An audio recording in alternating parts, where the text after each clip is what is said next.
Good morning, everyone. Welcome to day 5 of our pandemic shutdown.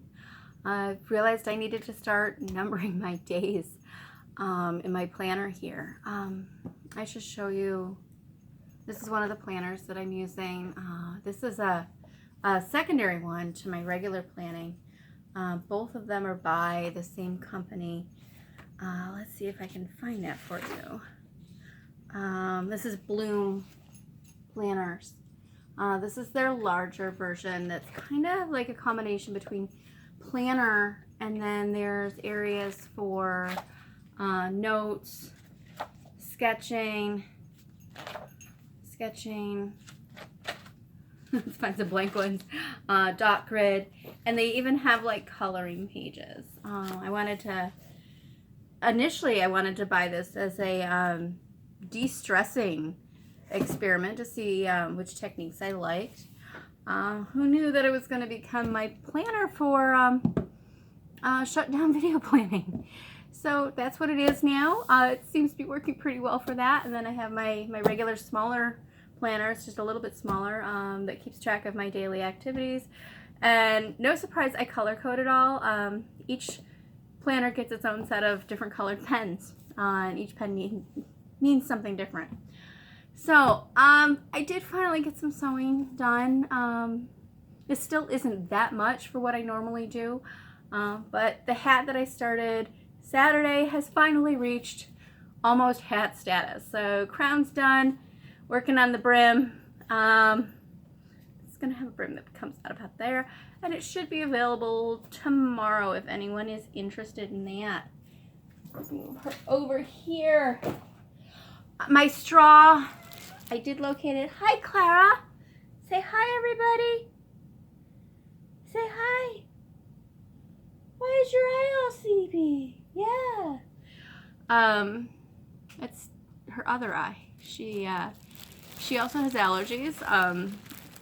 She was taking Dan's Zyrtec on doctor's orders, half a pill. But now we have that little problem where we don't have Dan's Zyrtec in the house. So I need to get a clarification on what to do with that. Okay, so I was saying, my straw came. It ended up at the post office instead of in my doorstep. I was hoping for it to come to my doorstep. So I've got 4 hanks of my regular straw.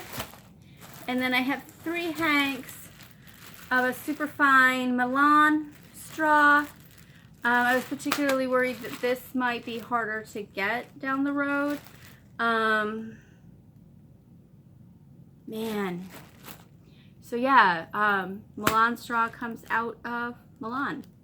Well, Italy in general. And we know the state of things in Italy. And while this is mechanized plating, I can't help but wonder who all was involved in that. And then I believe a good portion of my regular straw comes out of Asia. Before anybody's worried about when it was plated or anything, the straw seasons work over an extended period of time, I'll say. So this would have been straw that was grown last spring and summer and then plated through the fall. Same with this here. So in the 19th century, the seasons for straw actually extended out a long way as well. So of course it was planted in the spring, grew through the summer. The big plating time periods were actually through the fall into the winter. So whenever it's really, really cold. And then the sowing was winter through spring, and there's actually smaller chunks in there, 2-month periods where those were the highest amounts, and I don't have those dates off the top of my head of which months those were, but I can tell you one chunk of them is when it is crazy cold up through New England and down here into New York. Same thing for England. It would be cold and wet in England, and here just cold, snowy, which is fine if you're snowbound. Not so fine if you're trying to use your hands to do the plating or your hands to do the sewing. The colder it is, the harder it is on your hands. And at the same time, you don't want to be too close to the fireplace, which is where, you know, warmth is coming from, because that's going to dry out the straw. I can tell you, like, even on a summer day, if it gets cold and rainy, my hands will tighten up. One of the events this last year out at the museum, I wasn't really making the connection. It was colder, it was rainier, but it wasn't that much colder. It was really the rain. And I'm sitting there in Jones, in the dining room, and I'm supposed to be sewing, and my hands just hurt like crazy. So it's like I'm holding my hands, I'm wrapping my shawl around my hands. I didn't remember to bring my muffs, and I really wish I had. And it was all morning, and I was like kind of getting upset because they really hurt. And I'm like, oh no, I'm not gonna be able to do this. And there's actually some videos I think I have of the chickens in the rain from that day. And later on in the afternoon, the rain stopped, the sun came out, the temperature warmed up, everything dried up, and the pain in my hands did go away, which was wonderful. Because, you know, out in the village, I can't wear my little salon paws, and I'm not supposed to be taking ibuprofen and Tylenol and all those things, thanks to the gallbladder problem. So it's like when my hands hurt, they hurt. So, okay, that was not a tangent I planned to do today, but I did. A little mini history of straw and the cycle there. So as you can tell, I'm not in green. In this house, we don't do green on this day. This is Dad's passing day. I know people aren't comfortable when I say death day. So yeah, I have to decide whether or not I should go over to the cemetery. I figure cemeteries aren't closed. We'll see how that plays out. So, let's see, what did I have on my list? I have this on my list. Oh, got some good news yesterday. Thanks to a friend of mine, coworker friend. I don't know if she's listening. I'm not going to say who it is. Hi, if you are. She was assertive and got an answer about pay, and it looks like we will get paid for the duration of closure, which lets me focus on sewing for summer income. Normally this is the time of year where I'm sewing with summer in mind, because if I sew enough, you know, for March, April, May, June, I have enough to pay for July, August, and then into September, because we don't get paid again until the very end of September, beginning of October. So now I can swing back to doing that. That's something I can wrap my head around and do without being in too much of a panic. So that was a really good chunk of news, a big relief. I know a lot of other folks out there are facing similar problems where they don't know what they're getting paid, when they're getting paid, what they have to cut, and I feel for you. I joined a couple of the new Facebook groups for artisans of different eras. The Ren Fair group has been an eye-opener. While 18th and 19th century artisans have events, we go to the events on the weekend or during the week at museums, at historic sites, and we set up, we do our thing. We come home.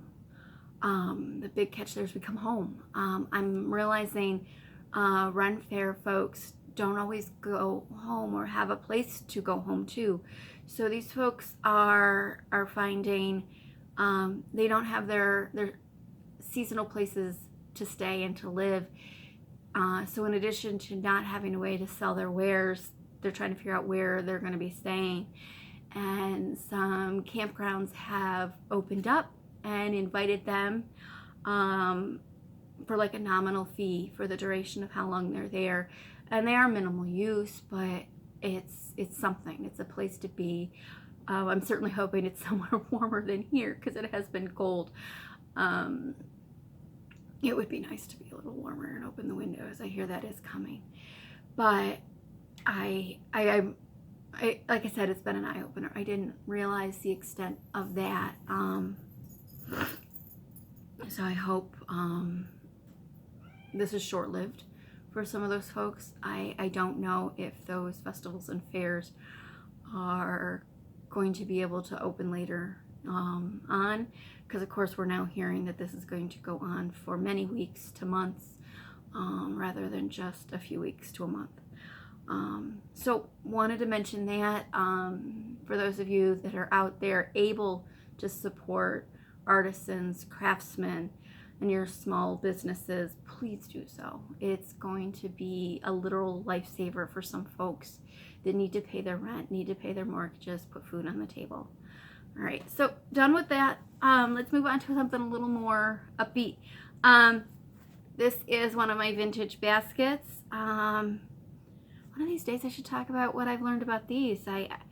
I grew up with this type of basket as like mom's sewing basket, but I didn't know the history behind it. And so when I look at these little holes here, I know it had a past.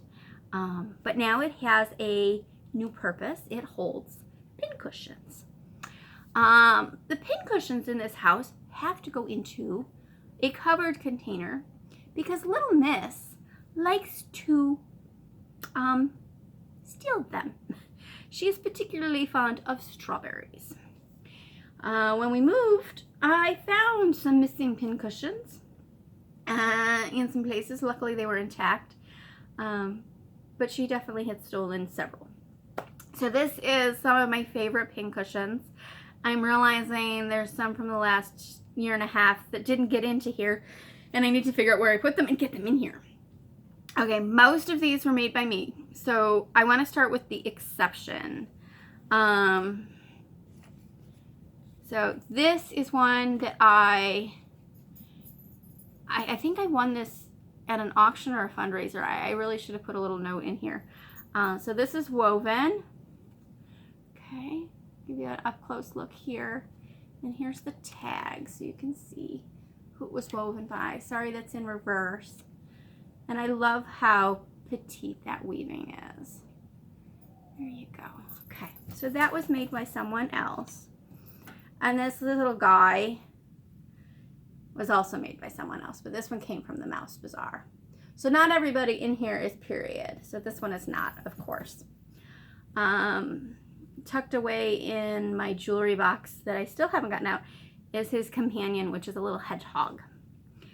All right, some of you may have seen this one, the style.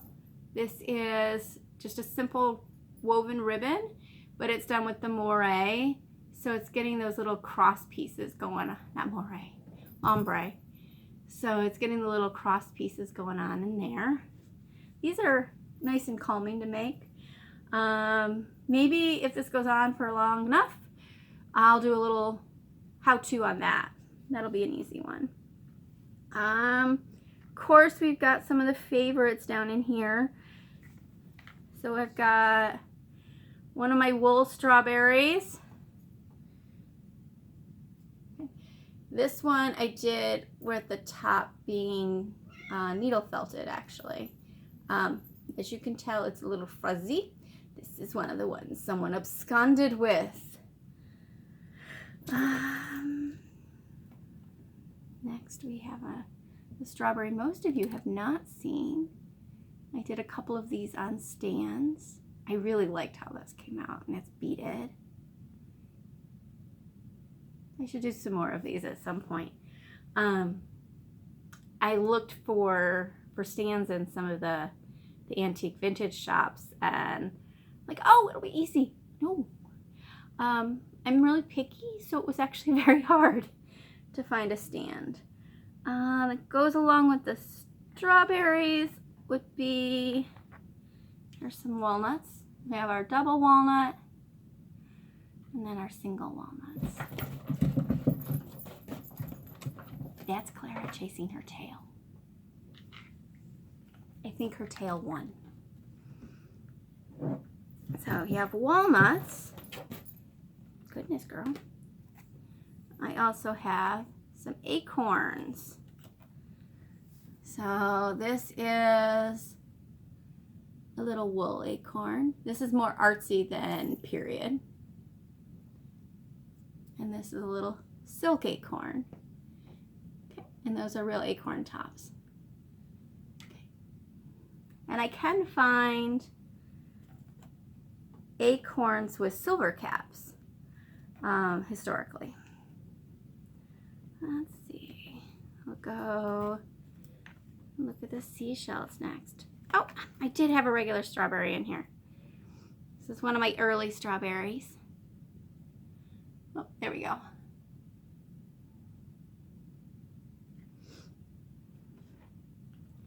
Okay. So seashells were very popular. You're going to find these described in some of the children's books. So we can have a single, we can have a double. Okay. A lot of times on these double seashells that are paired, you'll find light colored velvet and then theorem stenciled on the front. Oh, I wonder if I have the materials for that.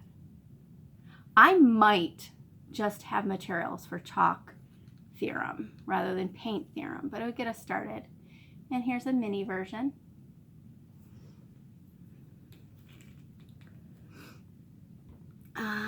Let's see, some of the pinballs. See, there's the simple pinballs.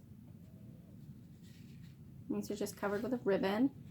This one has the two different sides. This one has the same.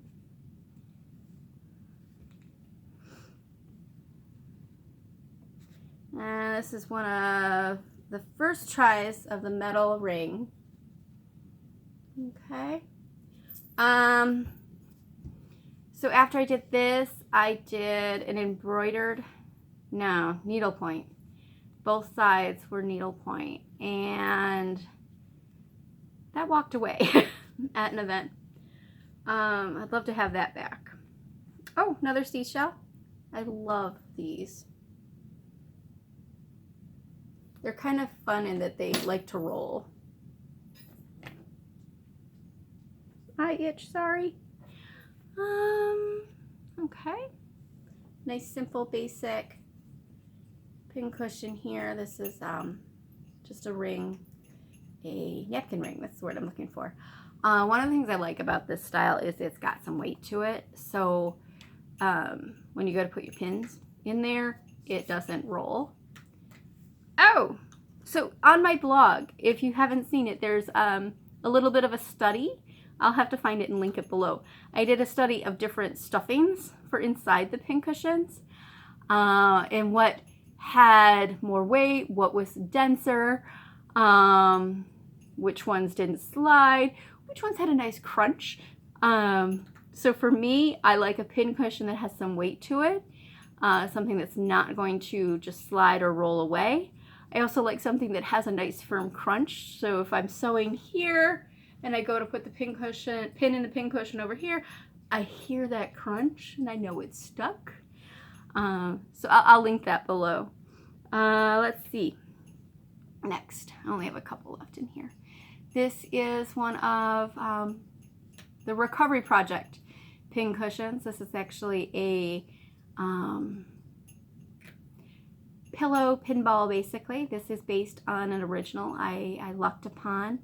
The directions for this I released right after getting out of the hospital from the gallbladder surgeries.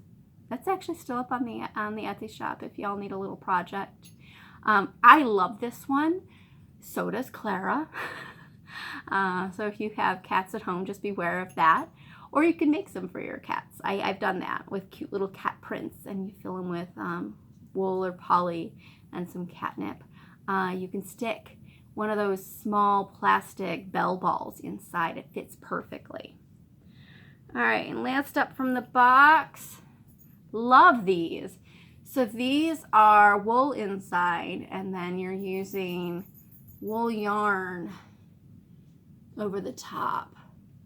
I have some of these started, so we could do a little mini on these. All right, and I'm looking at my time, so I guess I need to say goodbye for this morning. Thank you for joining me.